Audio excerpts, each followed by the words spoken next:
Me llamo Tomás Aranda, y la noche en que mi esposa me soltó que se iba a llevar a mi hijastra a pasar Navidad con su exmarido, cerró de un portazo la puerta de la cocina tan fuerte que vibraron los vidrios del aparador.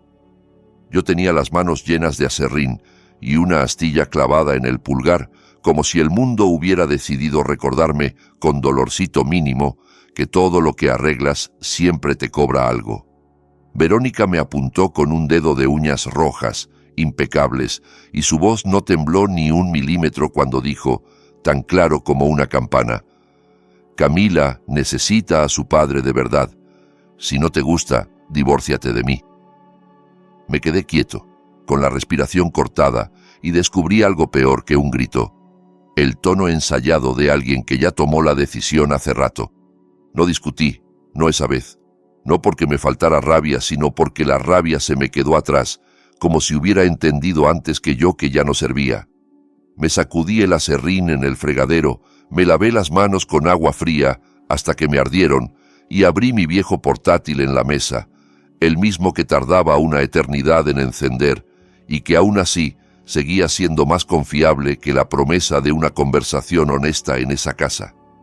En la bandeja, el correo de Tokio seguía ahí, marcado como si estuviera esperando mi humillación para convertirse en salida. Por primera vez, acepté el traslado a Japón que llevaba años rechazando. Sentí el clic interno antes de darle enviar. No un impulso, sino un límite. Pero no empezó con esa frase. Ni siquiera empezó con los gritos. Empezó con pequeñas grietas que uno tapa con masilla emocional hasta que ya no hay pared que aguante.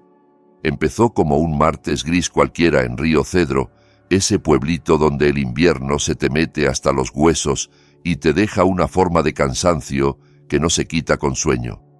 Habían echado sal en las calles cerca del río y aún así el hielo brillaba en los bordes de la vereda como vidrio molido. La gente caminaba encogida dentro de sus abrigos, la mirada clavada en el suelo, tratando de sobrevivir otro día de diciembre sin resbalarse, sin quebrarse, sin hablar de más. Yo había cumplido turno completo en la planta papelera. 12 horas con el ruido metido en la cabeza, con el olor húmedo de pulpa y grasa de máquina pegado al uniforme. Me quedé más rato para calmar un motor que no dejaba de zumbar. Ese zumbido se te mete en el pecho como un insecto hasta que te persigue incluso en el estacionamiento. El supervisor me dio una palmada y me dijo, buen trabajo, pero fue de esas palmadas que parecen más un trámite que un reconocimiento. Aún así, yo sabía hacer mi parte. Apretar tornillos, alinear poleas, escuchar la máquina como quien escucha un corazón. De camino a casa, pasé por el súper por leche y un pollo rostizado, y por un instante pensé que lo peor del día ya había pasado. Cuando entré, la casa olía a canela y a pino de aerosol, esa mezcla que intenta imitar una Navidad de catálogo. En la esquina, el arbolito artificial ya estaba encendido, con luces de colores parpadeando en la ventana como si avisaran a todo el barrio que ahí dentro había alegría, aunque fuera prestada. Ese detalle era de Camila. Tenía 10 años y amaba la Navidad como si fuera un trabajo de tiempo completo, con agenda y todo. Se deslizó por el pasillo con calcetines, como si la emoción le resbalara por el piso, y se me colgó del brazo antes de que yo pudiera dejar las bolsas. «Papá Tom, ¿arreglaste el techo de la casita?», me preguntó, con esa urgencia dulce que solo tienen los niños cuando creen que el mundo se sostiene con promesas. Yo la miré y como siempre algo se me ablandó por dentro. Le levanté la casita de madera que había estado reparando en el sótano. Verónica la había encontrado hecha trizas en un mercadito de segunda mano y dijo que era un proyecto lindo para hacer juntos, aunque la palabra juntos casi nunca significaba lo mismo para ella y para mí.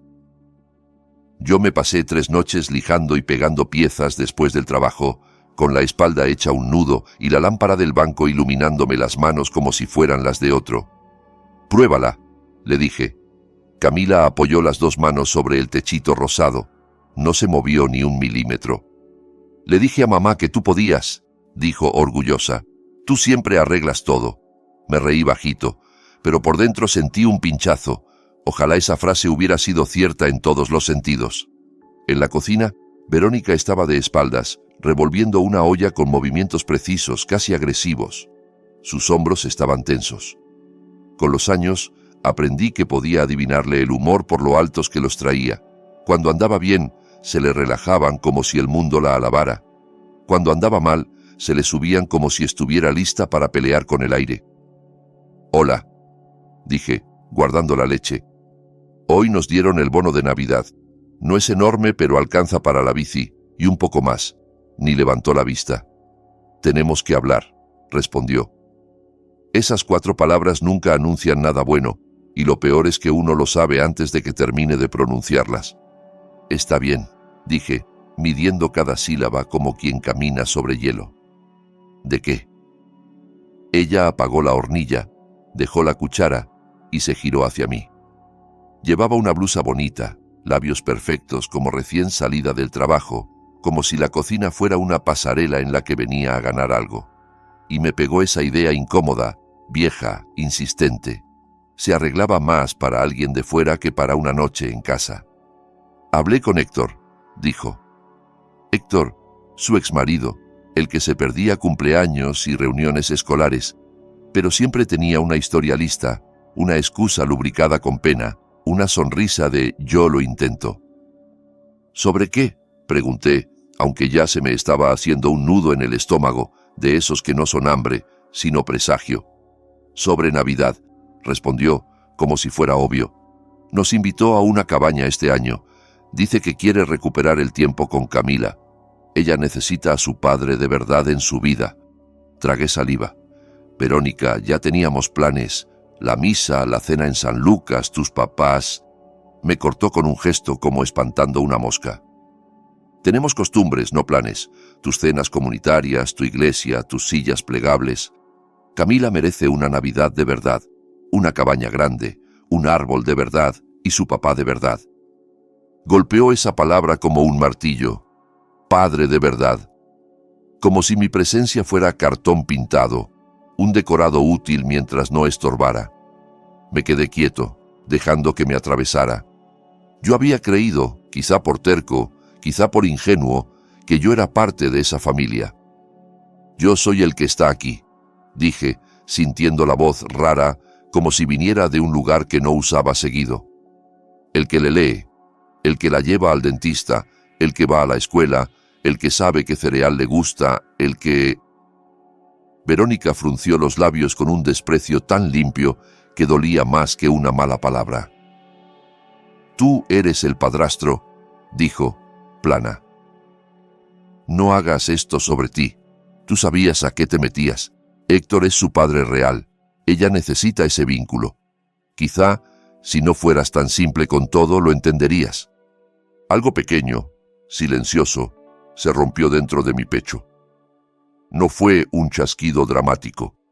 Fue como una tabla vieja que por fin cede cuando llevas demasiado peso encima. Me acordé, sin querer, de la primera vez que Camila me dijo «Papá Tom». Tenía 3 años, se tropezó en el patio y me buscó con los ojos llorosos como si yo fuera la única pared firme en un mundo que se movía. Yo la levanté, le soplé la rodilla y ella se aferró a mi cuello y dijo esa palabra inventada. Verónica lo celebró ese día como si le conviniera la foto, pero ahora esa misma palabra parecía ser mi condena. «¿Y yo dónde quedo?», pregunté, más cansado que indignado. Verónica se encogió de hombros. «Tú no quedas... no esta vez. Nos vamos una semana, salimos el 23. Si no lo soportas, presentas el divorcio o lo presento yo». Lo dijo como si estuviera leyendo una frase ensayada frente al espejo toda la tarde, como si ya hubiera practicado la expresión de «yo tengo razón» y el tono de «yo mando». En su cara no había culpa. Había determinación, y peor, una tranquilidad de quien cree que el otro no tiene a dónde ir. Y en ese instante entendí que el verdadero golpe no era la cabaña. Era la manera en que me estaba empujando a un rincón para luego fingir que me caí solo. Desde la sala, Camila gritó «¡Mamá! ¿Hoy vemos la película de Navidad?». Verónica no respondió. Se quedó mirándome, esperando mi reacción, esperando el espectáculo que tantas veces le di. Ruegos, discusiones, explicaciones, como un adolescente atrapado rompiendo el toque de queda. Esa vez solo me quedé ahí. Miré la olla, el vapor, las luces del arbolito reflejadas en la ventana y pensé en el correo de Tokio marcado en mi bandeja. Oferta final. Supervisor de mantenimiento de planta. Japón. Lo había rechazado 3 veces porque Verónica no quería irse, ni dejar su salón, ni alejarse de la casa de sus padres a 10 minutos. También pensé en mi papá, que trabajó 35 años en la misma fábrica, y siempre me decía, cuando yo me quejaba de algo que no podía nombrar, no dejes que nadie te trate como si tuvieras suerte solo por estar en la habitación. Mi papá no era poeta. Era de esos hombres que hablan poco y clavan frases como clavos. Entiendo, dije al fin, con una calma que no sentía por dentro. ¿Cuándo se lo dijiste a Camila? Verónica se acomodó un mechón, como si eso fuera lo importante. Ayer. Está emocionada. Quiere ver la nieve. Héctor nos recoge. Claro que sí. Está bien, respondí. No me voy a meter en su camino. Verónica parpadeó, desconcertada. No era la línea que esperaba. ¿Eso es todo?, exigió. ¿No vas a gritar? ¿A decirme egoísta? ¿A amenazar con abogados? Negué con la cabeza. No, no esta noche.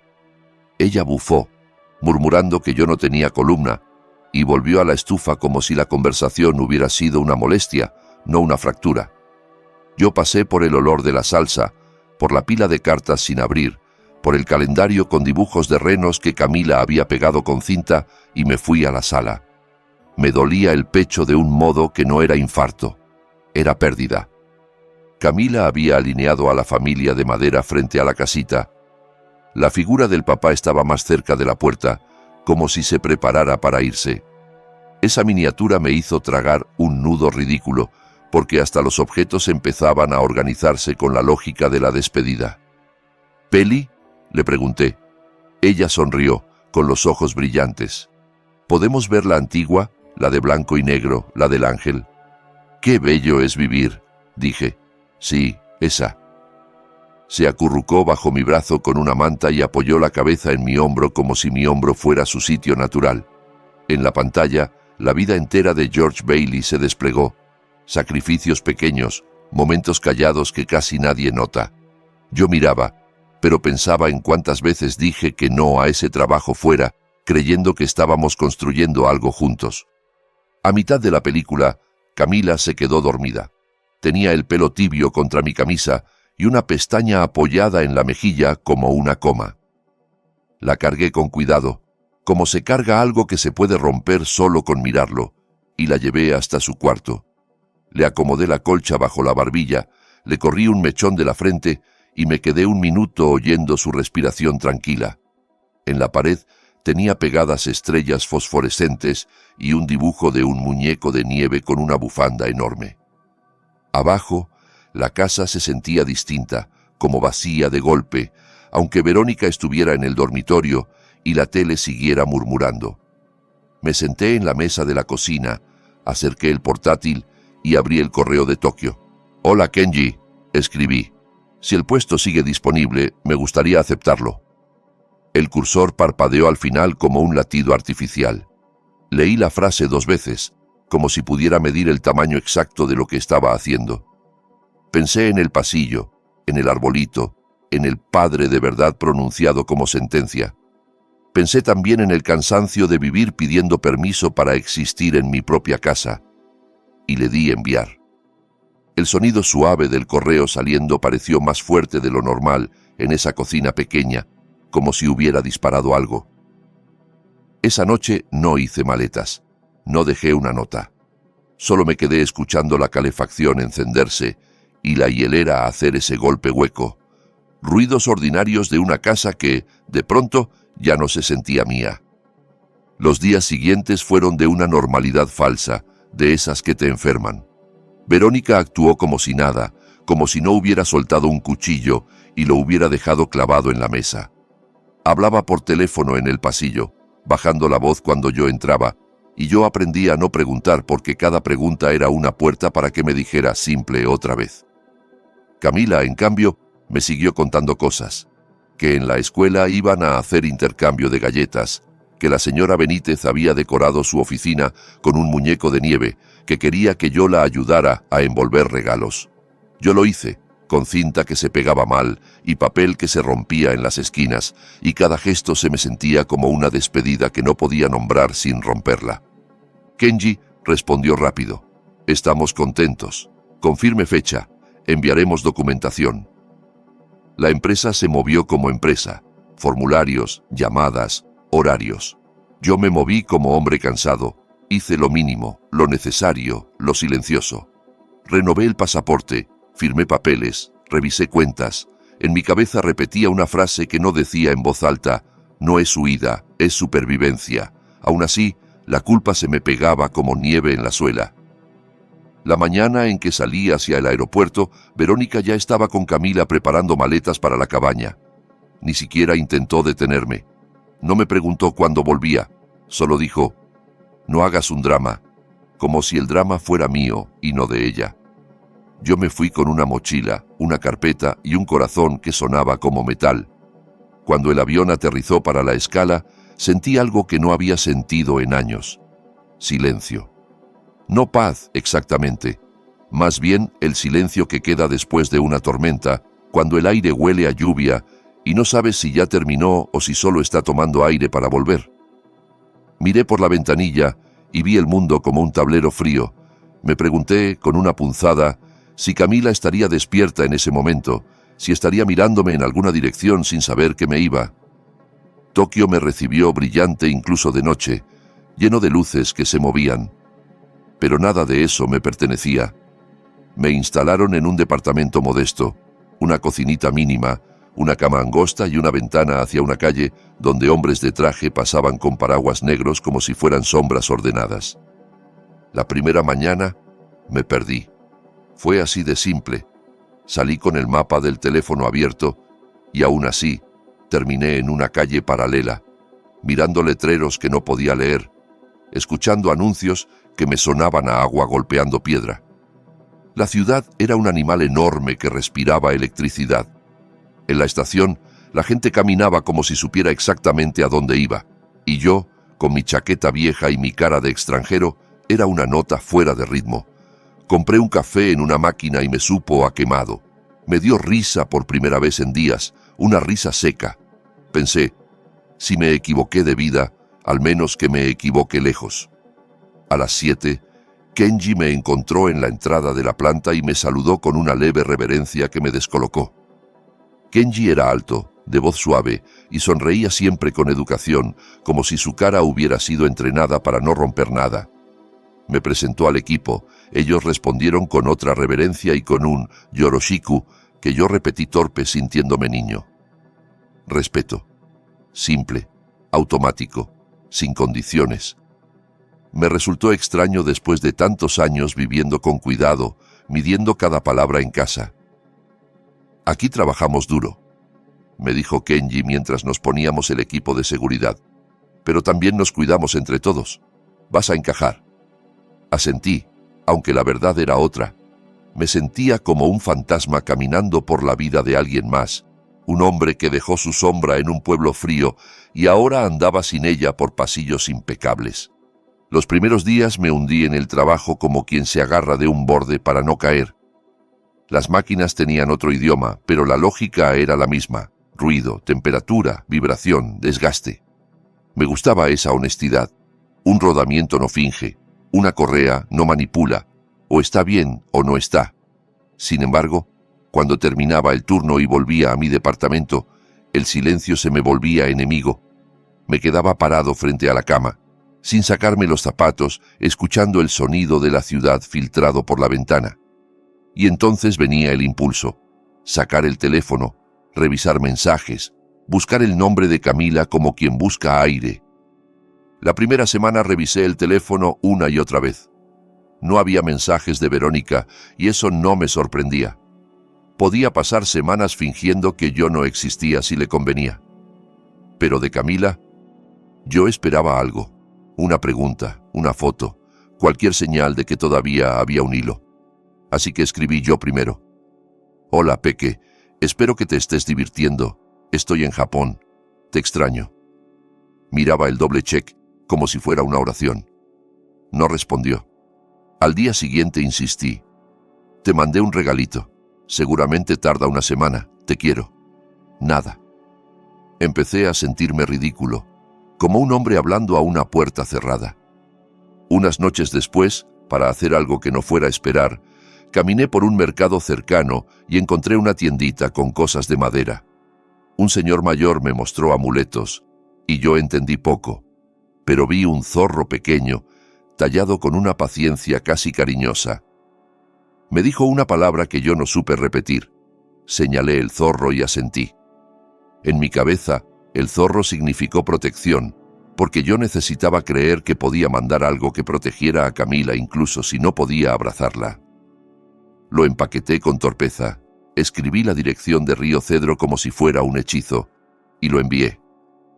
Costó más de lo que pensé, pero me dio igual. Volví a casa con las manos frías y una esperanza mínima, casi vergonzosa. Esa misma noche vi a una familia en la calle, papá, mamá e hija riéndose, la niña saltando sobre las grietas del pavimento mientras agarraba las manos de ambos. El padre se inclinó para decirle algo y la niña soltó una carcajada que me atravesó como un disparo silencioso. Me quedé mirando hasta que doblaron la esquina, y ahí me pegó la culpa, pesada, aplastándome el pecho como una mano. Había abandonado a Camila. ¿De verdad era mejor que Héctor, que desaparecía cuando las cosas se ponían difíciles? Intenté convencerme de que necesitaba distancia, tiempo, claridad, pero la culpa se cuela como el frío por las ventanas viejas. No pide permiso. Cada noche revisaba el correo. Cada noche estaba vacío. A veces abría la galería del teléfono y miraba fotos antiguas. Camila con una nariz de payaso en la feria. Camila con un diente flojo enseñándome su sonrisa. Camila dormida en el coche con la boca abierta después de patinar. En esas fotos yo aparecía de fondo, cortado a veces, como si mi presencia siempre hubiera sido algo que se podía recortar sin que nadie se quejara. Un sábado, un compañero más joven, Daichi, me invitó a comer ramen. Me vio mirando el teléfono todo el tiempo. ¿Esperas a alguien?, preguntó, con esa cortesía que no invade pero sí observa. Dudé. A mi hija o a mi hijastra, admití al fin. Él asintió, sin juicio. Complicado. Puedes decirlo, dije, y me sorprendió la honestidad. Daichi removió los fideos con palillos como si estuviera pensando. Los asuntos de familia nunca son simples, dijo. Pero la verdad siempre encuentra cómo mostrarse. La frase se me quedó pegada porque sonó demasiado tranquila, demasiado segura, como si él hubiera visto esa película antes. Yo miré el vapor del caldo subir y pensé en Río Cedro, en la nieve sucia en los bordes, en mi cocina. No entendí en ese momento lo acertado que sería. Volvimos caminando bajo luces que parecían flotar, y yo sentí por un segundo algo parecido a pertenecer a un mundo donde la gente no te humilla por deporte. El giro llegó el martes siguiente. Estaba en el balcón de mi departamento comiendo fideos instantáneos cuando abrí Facebook, algo que casi nunca hacía porque era una vitrina donde todo el mundo finge que no se rompe. Arriba de todo apareció una publicación de una vecina de mi antiguo barrio, de esas que comentan cada cosa como si fuera la alcaldesa del chisme. Una foto.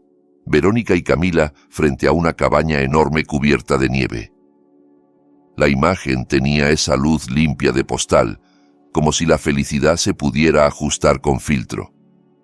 Y aún así, al verla, sentí que se me enfriaba la sangre. Verónica llevaba un suéter rojo que yo reconocí porque se lo regalé la Navidad anterior, cuando todavía creía que un regalo podía comprar ternura. Y a su lado estaba Héctor, usando mi suéter navideño, el verde viejo con un pino bordado, el que a Camila le encantaba porque decía que se veía feliz. Los tres posaban como familia perfecta. Navidad en la cabaña, decía el texto con 2 corazones. Me quedé mirando hasta que la comida se me enfrió. No era solo celos, no era solo traición, era darme cuenta de que Verónica me miró a los ojos, me dijo que Camila necesitaba a su padre real, y se metió en la vida que siempre quiso, sin mí, usando mis cosas como si yo ya fuera un mueble heredado. Amplié la imagen y ahí llegó el segundo golpe. Camila no sonreía. No de verdad. No con esa sonrisa que arruga los ojos y que siempre me regalaba cuando yo le hacía voces tontas o le arreglaba algo roto. Se veía confundida, un poco perdida, como una niña a la que le ordenaron quedarse quieta para una foto que no quería.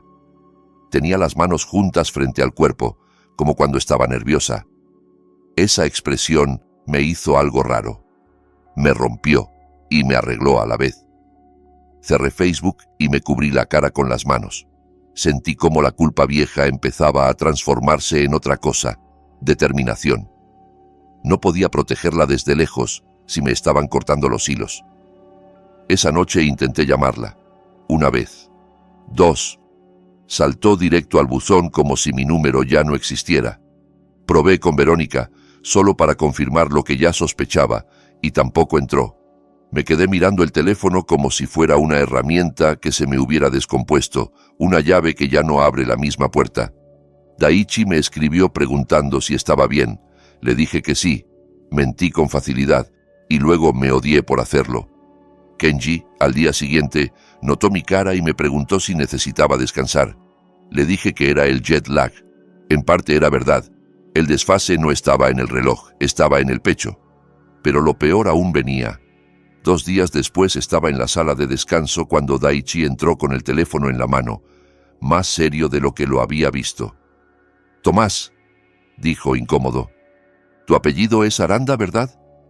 «Sí», respondí lento, como si cada letra cargara un peso. Me mostró la pantalla, un aviso legal en un sitio público del condado. Demanda de divorcio presentada por Verónica Aranda. Motivo: abandono. Fecha: 3 días después de que el demandado dejara el país. Se me vació el pecho. Daichi leyó en voz baja que ella afirmaba que yo me fui sin intención de volver y que la casa y los bienes debían quedar a su nombre. Abandono. La palabra se me pegó como hollín. Ella sabía que yo acepté el trabajo. Murmuré. Me vio enviar el correo. Prácticamente me empujó fuera. Daichi asintió despacio. A veces la gente elige mentir cuando la verdad le estorba. Mi teléfono vibró. La app de rastreo avisaba que el amuleto había sido entregado 2 días antes. Ni una respuesta. Verónica debió interceptarlo. Por primera vez sentí rabia de verdad. No la rabia de gritar, sino la fría y exacta, la que se instala profundo y te vuelve peligroso porque te vuelve claro. Entendí que no era un malentendido, era una estrategia. Esa misma noche compré un vuelo de regreso. No lo pensé como volver a casa, porque esa frase ya no me salía. Lo pensé como volver al lugar donde estaba mi hija, aunque no tuviera mi sangre. Le escribí a Kenji con un respeto que me dolía. Le expliqué que tenía una emergencia legal familiar, que necesitaba una licencia. Él respondió con una humanidad inesperada. La familia es importante. Haremos lo posible. Me sentí agradecido y a la vez humillado de que un hombre casi desconocido me tratara con más consideración que mi propia esposa. Hice la mochila, dejé el departamento ordenado como si fuera a regresar al día siguiente y dormí 2 horas mirando el techo. Aterricé en un amanecer helado, de esos en que el aire te muerde las mejillas apenas cruzas la puerta del aeropuerto. Nadie fue a recibirme. Perfecto. Yo tampoco estaba listo para ser visto. Me quedé en una habitación pequeña del centro de veteranos de la calle Franklin. Cama, cómoda, una ventana al estacionamiento. No era bonito, pero era sólido, honesto. El tipo de lugar donde te alojas cuando vienes a hacer lo que tienes que hacer, no a fingir que todo está bien. La recepcionista me dio una llave y me miró como se mira a alguien que trae guerra en la cara. Yo le devolví una sonrisa mínima y subí sin hablar. Ese mismo día pasé en coche frente a mi antigua casa. La entrada estaba vacía. La corona navideña seguía colgada, torcida, como si también hubiera sido empujada. En la ventana, el arbolito artificial todavía parpadeaba con luces de colores, un parpadeo insistente que me pareció cruel.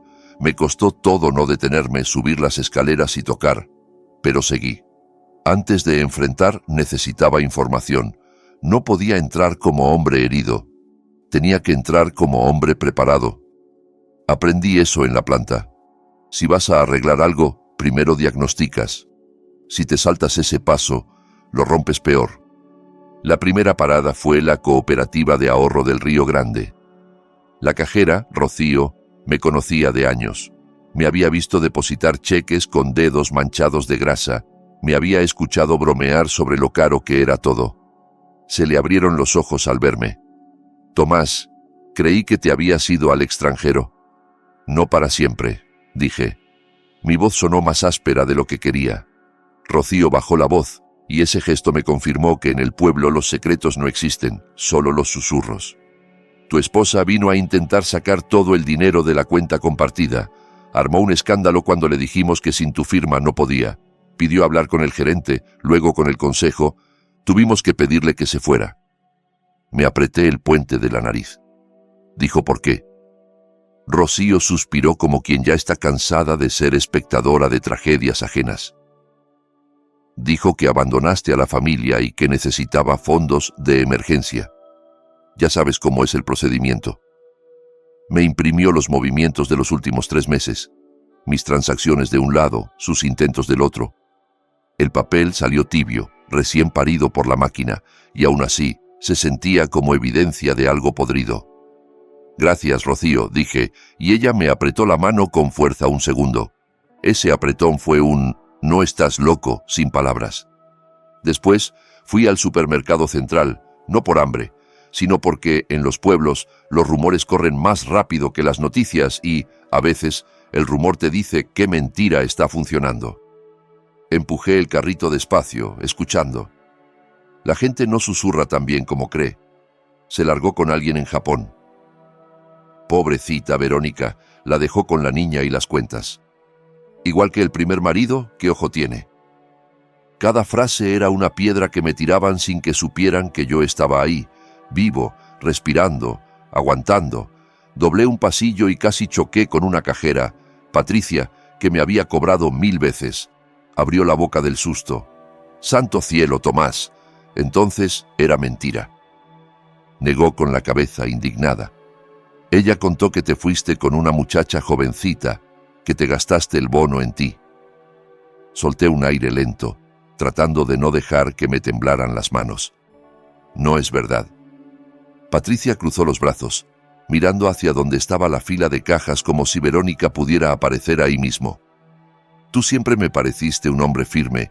Ella ha venido 3 veces esta semana quejándose de todo. Ya ni le pregunto cómo está. No era un testimonio legal todavía, pero era una grieta en la historia que ella quería instalar. Le di las gracias, compré una botella de agua que no necesitaba y salí con la sensación de que el pueblo era un tribunal informal donde Verónica ya había empezado el juicio. Esa noche extendí sobre la cama recibos, impresiones, capturas, el aviso legal con la palabra abandono, mirándome como acusación.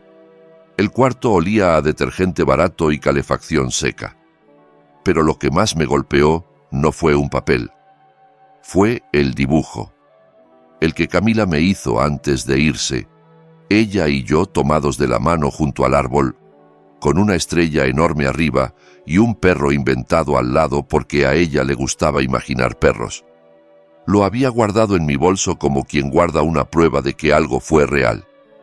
Lo dejé sobre la colcha y me quedé mirándolo. Creía que me fui por su culpa. Creía que ya no quería ser su papá. Solo pensarlo me quitó el aliento. A la mañana siguiente llamé a la escuela. Me pasaron con la orientadora, la señora Benítez, y se le notó el alivio en la voz antes de que dijera mi nombre. Tomás, qué bueno saber de ti. ¿Hablaste con Camila? No, dije, con el estómago apretado. ¿Usted sí? Sí. Está confundida. Pregunta dónde estás. Le dije que a veces los adultos tienen cosas complicadas que resolver, pero que tú la quieres. Lloró. Dijo que su mamá le contó que elegiste Japón por encima de ella. Sentí como si alguien me apretara la garganta desde adentro. ¿De verdad le dijo eso? Sí, lo siento mucho. Colgué y me quedé mirando el piso largo rato, como si el linóleo pudiera darme una respuesta. Ahí se evaporó la duda. La culpa que arrastraba por haberme ido se fue como humo. Yo no había fallado a Camila. Verónica la estaba usando, doblándola como papel para que encajara en su narrativa. Y no iba a permitirlo. Me repetí una frase que no sabía que tenía. No se negocia con quien lastima a un niño para ganar. Durante 2 días, armé un expediente como quien arma una máquina. Ordenado, con fechas, con copias, con pruebas que no dependen de yo dije. Dormí poco, comí peor, pero mi cabeza estaba limpia por primera vez en años. Mi amigo Sergio, del colegio, ahora era abogado y atendía en una oficina modesta detrás de una gasolinera. El letrero era feo, pero la puerta se abría con un sonido firme, y eso me dio una extraña confianza. Sergio me abrazó rápido, como hombre que entiende que los abrazos largos también son un riesgo. Revisó mi carpeta, hoja por hoja, y soltó un silbido bajo. «Se metió en un lío serio», dijo. Demanda por abandono 3 días después de un traslado laboral documentado, intentos de vender la casa, bloqueo de contacto con la niña. Esto huele a maniobra, Tomás, y las maniobras en tribunal se pagan. «¿Qué hago?», pregunté, y me sorprendió que mi voz no sonara suplicante, sonó práctica. «Respondes la demanda y te presentas a la audiencia», dijo. «Su abogado cree que sigues fuera del país. Esa es tu ventaja. ¿Bastará para proteger a Camila?» Sergio levantó la mirada, serio de verdad. «Si todo esto es cierto, y lo parece, va a salir a tu favor. Pero tienes que mantener la calma. No la confrontes. No le des la escena que quiere. Deja que el tribunal hable». Mantener la calma fue lo más difícil. Yo llevaba años guardando palabras como clavos en el bolsillo. Ahora tenía que soltarlas una por una, en el lugar correcto. Esa noche miré el edificio del juzgado desde el estacionamiento, mientras la nieve caía lenta, como si el cielo estuviera borrando el mundo para empezar de nuevo. Pensé en Camila durmiendo en algún lugar, quizá abrazando el zorrito de peluche que le gané en la feria, quizá preguntándose si mi ausencia era castigo. Recordé una vez que se enfermó y tuvo fiebre alta. Verónica salió porque tenía cosas, y yo me quedé con Camila toda la noche, cambiándole paños, cantándole bajito canciones que ni sabía que me sabía. En la mañana, Camila me miró con los ojos vidriosos y dijo: «Tú te quedas». Esa frase me sostuvo ahora como cuerda. Decidí algo con total claridad. Yo no volvía por un matrimonio, volvía por una hija. 2 mañanas después, con mi mejor camisa y mi vieja chaqueta marrón de Carhartt, subí las escaleras del tribunal con la carpeta bajo el brazo. Por dentro, el pasillo olía a calefacción vieja y papeles, a café recalentado y nervios. Entré a la sala asignada. Sergio ya estaba ahí con su corbata ajustada y un montón de documentos ordenados como si fueran ladrillos. «¿Listo?», me preguntó. «Lo más listo que voy a estar». Sergio miró el reloj. «Verónica aún no llega. Seguro cree que sigues en Japón». Nos sentamos. Por un instante respiré. La carpeta pesaba como si trajera piedras, no por el papel, sino por lo que significaba. La puerta se abrió detrás de mí. Tacones. Verónica entró con un abrigo rojo largo, cuello forrado y botas nuevas, como regalo para ella misma. Venía peinada, maquillada, labios perfectos, brillantes como señal de advertencia. Tras ella, su abogado, un tipo joven con traje caro y sonrisa sobrada, de esos que creen que la justicia es un juego de palabras. Verónica recorrió la sala con confianza hasta que me vio. Se quedó helada. Fue solo un segundo, pero en ese segundo le vi todo: sorpresa, irritación y un destello de pánico rápido, antes de esconderlo detrás de una sonrisa tensa. Fue la misma sonrisa que usaba cuando Camila lloraba en público, una sonrisa para el público. «Mira quién por fin decidió aparecer», soltó fuerte, para que la escucharan. Yo no respondí, no hacía falta. Sergio se inclinó hacia mí. «No muerdas el anzuelo». La jueza entró, una mujer severa, cabello gris acerado, lentes bajos. Su presencia llenó la sala sin esfuerzo, como un metal firme. Nos puso de pie, abrió el expediente y leyó el caso con una voz que no daba espacio para teatro. «Señor Aranda», dijo mirándome. No esperaba verlo. Aquí consta que usted dejó el país de manera indefinida. Verónica juntó las manos fingiendo calma. Eso es lo que yo creí, su señoría. Él abandonó. Sergio se levantó. Objeción. Mi cliente no abandonó a nadie. La jueza alzó una mano. Llegaremos a eso. Señor Aranda, ahora que está presente, el tribunal escuchará su versión. El abogado de Verónica quiso intervenir, pero la jueza lo cortó sin siquiera mirarlo. Todavía no, licenciado. Siéntese. Yo me levanté con las palmas sudadas, pero la voz firme, porque cuando te quitan todo lo demás, te queda la verdad como herramienta. Me fui porque mi esposa me dijo que pasaría Navidad con su exmarido y que Camila necesitaba a su padre de verdad, dije. Me dijo que si no me gustaba, me divorciara. Acepté un traslado a Japón que había rechazado varias veces por esta familia. Abrí la carpeta y puse impresiones sobre la mesa. Aquí están los correos con fecha y hora, y los comprobantes de envío y rastreo de mensajes y regalos para Camila. No llegaron. Después descubrí que los bloquearon o interceptaron. Luego añadí otro paquete. Y aquí están los intentos de la demandante de retirar todo el dinero de nuestra cuenta compartida y vender la casa sin mi firma. Verónica se puso roja, pero no de vergüenza, de ira por perder el control del relato. Eso no fue así, balbuceó. La jueza la clavó con la mirada. Señora Aranda, usted tendrá su turno, no interrumpa. Le entregué el último documento a Sergio y él lo pasó. Y esta es la demanda por abandono, presentada 3 días después de mi salida, a pesar de que mi traslado laboral está documentado. La jueza lo leyó con el ceño fruncido. Yo respiré hondo. Su señoría, yo no abandoné a mi familia. Me empujaron fuera y luego intentaron borrarme. Verónica golpeó la mesa. Por favor, está mintiendo. Se fue con una mujer en Japón. Pregúntele a cualquiera. La jueza arqueó una ceja, casi divertida, como si acabara de ver una mentira demasiado grande para ser elegante. ¿Ah, sí? Antes de que su abogado la frenara, Verónica soltó, desesperada por ganar con ruido. Pregunten en el supermercado central. Todo el mundo lo sabe. Y ahí Sergio encontró la rendija perfecta, esa que solo aparece cuando alguien habla de más. «Qué oportuno», dijo con calma. «Su señoría, tenemos una testigo aquí mismo». Todos giraron. Patricia, la cajera, se levantó al fondo, apretando su bolso como si fuera escudo. Se acercó, carraspeó y habló claro. «Conozco a Tomás y a Verónica desde hace años. Verónica le dijo a todos que Tomás se fugó con una jovencita y la dejó con las deudas, pero a mí nunca me cuadró. Y verlo aquí confirma que ella no dijo la verdad».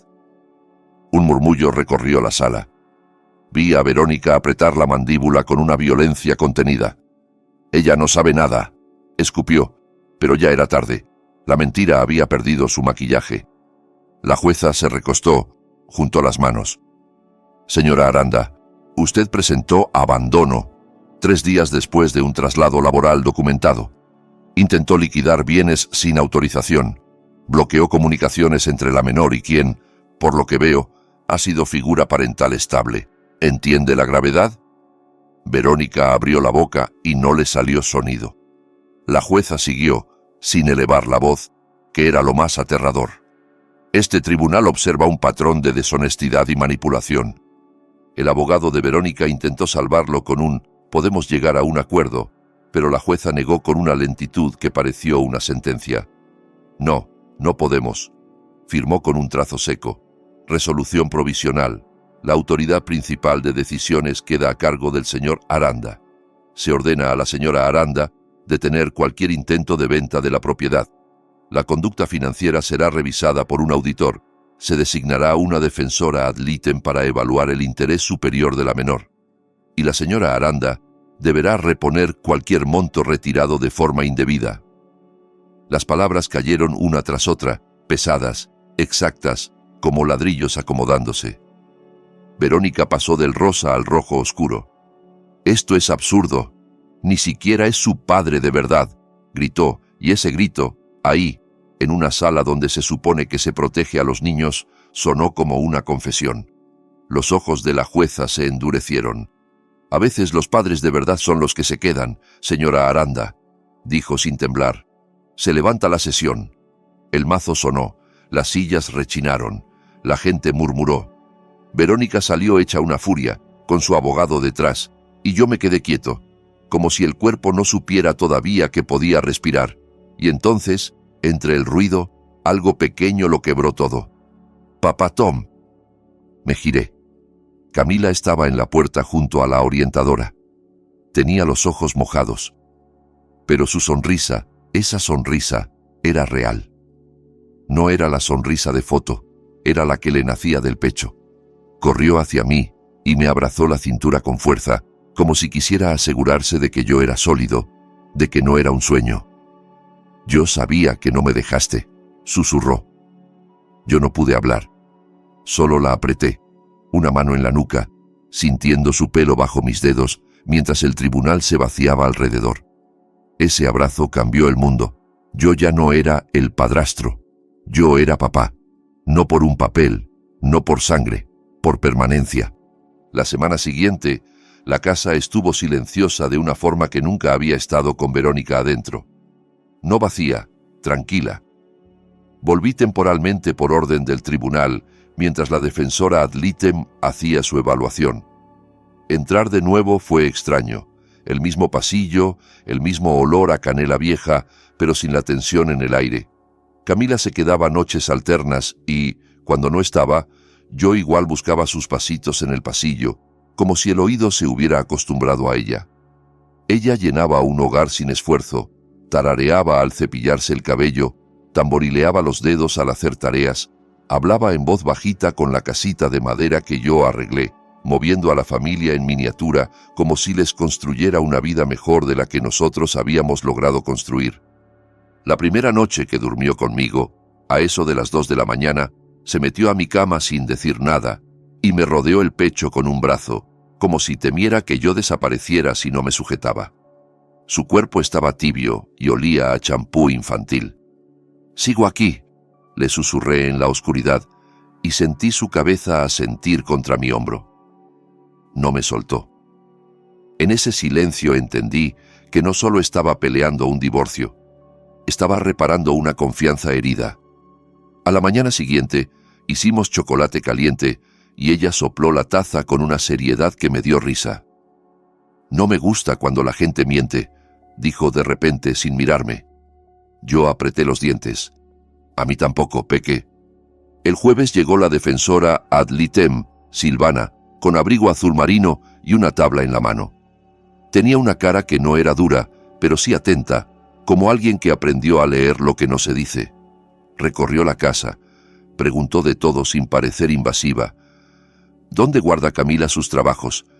¿Quién la ayuda con la tarea? ¿Qué hace cuando está triste? ¿Desde cuándo te dice papá? Desde los 3 años, respondí.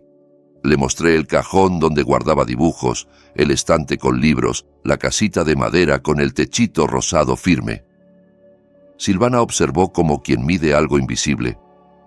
«Eso importa, Tomás», dijo. «Más de lo que crees. Esa noche hice cena simple, sándwiches de queso a la plancha y sopa de tomate.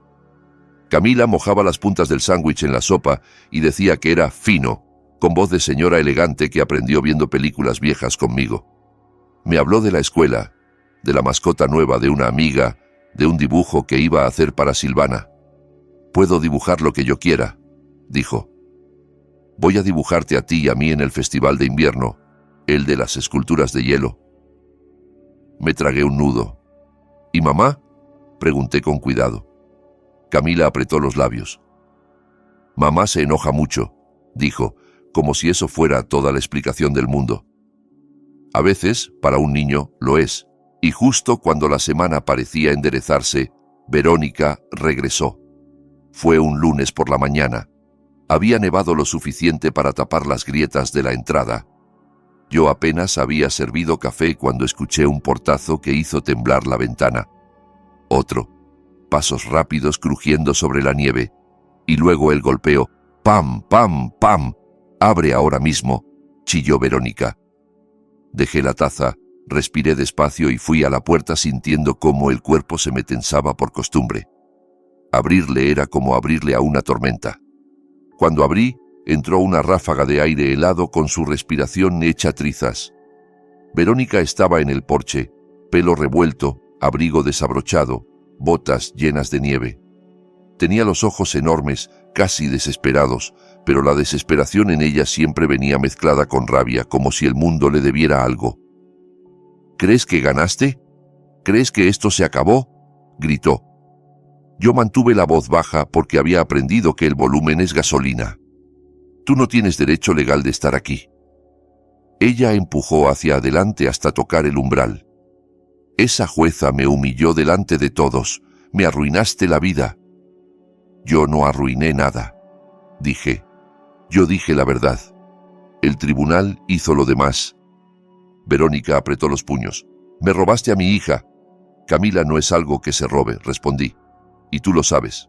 Por un segundo su cara se torció, no de ira, sino de algo parecido al miedo, o quizá reconocimiento, pero enseguida lo aplastó con desprecio, como siempre. ¿Te crees un héroe?, siseó.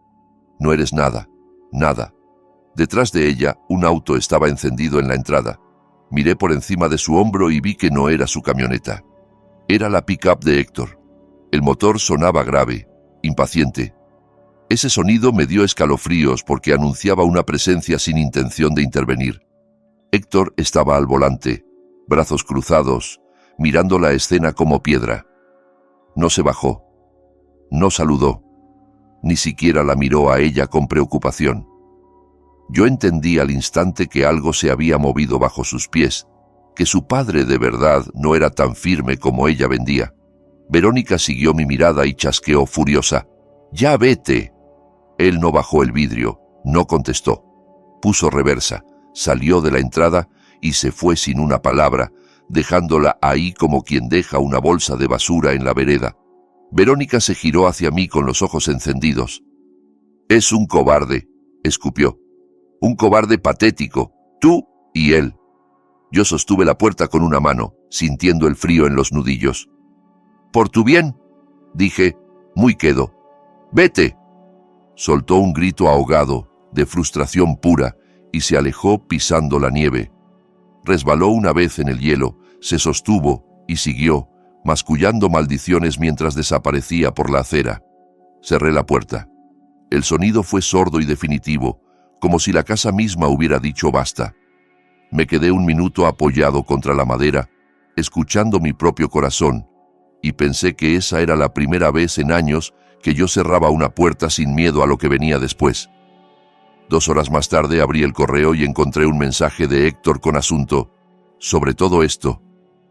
Dudé, y luego hice clic, porque a veces la verdad también llega por lugares incómodos. «Tomás, ya terminé con Verónica. No sabía lo de las mentiras. No sabía que había presentado abandono. No sabía que estaba usando a Camila para castigarte. Después del desastre en el juzgado, entendí que tampoco la quiero en mi vida. Lo siento por mi parte en todo esto, de verdad, y, por lo que vale, tú eres el único padre real que Camila ha tenido». Leí esa última línea con una mezcla extraña. No era perdón, no era amistad, pero sí una verdad inesperada viniendo del lugar menos pensado. Me dolió que hiciera falta que un tribunal lo expusiera para que él lo admitiera, y aún así sentí alivio, porque su retirada le quitaba fuerza al teatro de Verónica. Esa tarde, mientras el sol se ponía y pintaba la sala de naranja suave, Camila se subió al sofá con algo escondido detrás de la espalda. Tenía ese brillo de conspiración que le salía cuando hacía regalos hechos a mano. «Te hice algo», dijo. Yo sonreí. «¿Así? ¿Qué?» Sacó una figurita de madera de la familia de la casita. El papá. Pero ahora estaba pintado con una camisa café como mi chaqueta, con pequeñas motas grises en el cabello. En la base, con letra temblorosa de niña de 10 años, escribió: «Papá Tom». El trazo era imperfecto y por eso perfecto. Era su forma de clavarme en el mundo. Me lo puso en la mano como si me estuviera entregando un título. «Se parece a ti», dijo, orgullosa. Yo tuve que tragar antes de poder hablar. Es perfecto, Peque. Ella apoyó la cabeza en mi brazo. Ahora sí podemos arreglarlo todo, ¿verdad, papá? La abracé por los hombros, sintiendo el peso real de esa palabra. Sí, respondí, suave. Ahora sí. Más tarde, cuando se durmió, me quedé en la ventana mirando el resplandor del foco del porche sobre la nieve y pensé en Japón, en los pasillos limpios, en el respeto automático y en que, por primera vez, yo también me estaba tratando con respeto. La venganza no llegó con gritos, ni con amargura, ni con cobrarme nada. Llegó dejando que la verdad hablara más fuerte que la mentira, quedándome firme mientras quien intentó romperme se desarmaba sola con sus propias decisiones. Llegó por presentarme cuando importaba, con calma, con honestidad, eligiendo a Camila una y otra vez, incluso cuando el miedo me decía que huir era más fácil. Y si alguna vez a ti también te apartaron, te mintieron o te hicieron sentir no real para alguien que amabas, no estás solo. Si historias como esta te recuerdan que la dignidad todavía vale algo, ojalá te quedes para la próxima.